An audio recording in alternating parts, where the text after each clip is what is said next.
Sa nagaganap na East Asia Super League, sa ngayon ay nasa ilalim ng standings ang mga PBA teams na sinali, kaya may mga nagsasabi na iwan na raw ang PBA sa Asia.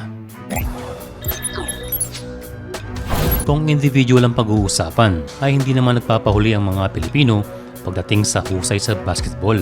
Pero sa nagaganap na EASL ay may mga factor kung bakit tayo ay nasa ilalim. Unang-una, ang East Asia Super League ay isa ring Champions League ng mga liga sa Asia. Kaya ang sinasali rito ay ang mga top teams sa bawat liga. Sa B-League ay champion ang Ryoki Golden Kings at runner-up ang Chiba Jets. Sa KBL naman ay lumahok ang current champion na Anyang Red Boosters. Sa Taiwan P-League naman ay sumali ang champion na Taipei Fubon Braves at ang runner-up na New Taipei Kings. Susubok na malalakas ang kanilang sinabak sa EASL.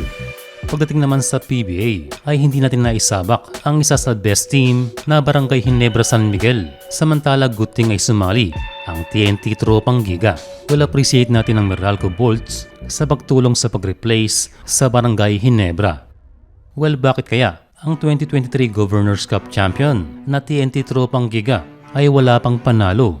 Well, sa factor kung bakit hirap ang TNT at gayon na rin ang Meralco. Ito ay dahil sa mga import.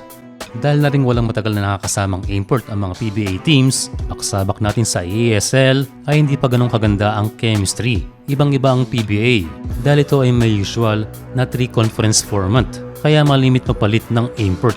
Samantalang B-League at KBL ay may isa lamang season na tumatagal ng maraming buwan, 60 games sa B-League at 54 games naman sa KBL. Kaya mas matagal nilang nakakasama ang mga import at karamihan dito ay pabalik-balik na sa kanilang team. Ang ikalawa ay hindi perfect fit ang ESL para sa mga PBA teams dahil hindi tayo sanay na dalawa ang import, meaning dalawa ring player ang kailangang humabol sa sistema ng team. Ikatlo ay sadyang lumalakas talaga ang ating mga kapitbahay katulad nitong Taiwan. Sa pilig ay pwedeng dalawang sabay na import at sila ay kumukuha na ng mga NBA level athletes. Maliban sa mga players, ang pag-asang manalo ng isang PBA team ay nakasalalay pa rin sa coaching. Isang challenge ang ESL para sa mga PBA coaches.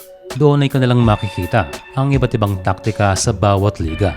Sa ngayon ay hindi natin masasabi na totally iwan na talaga ang PBA.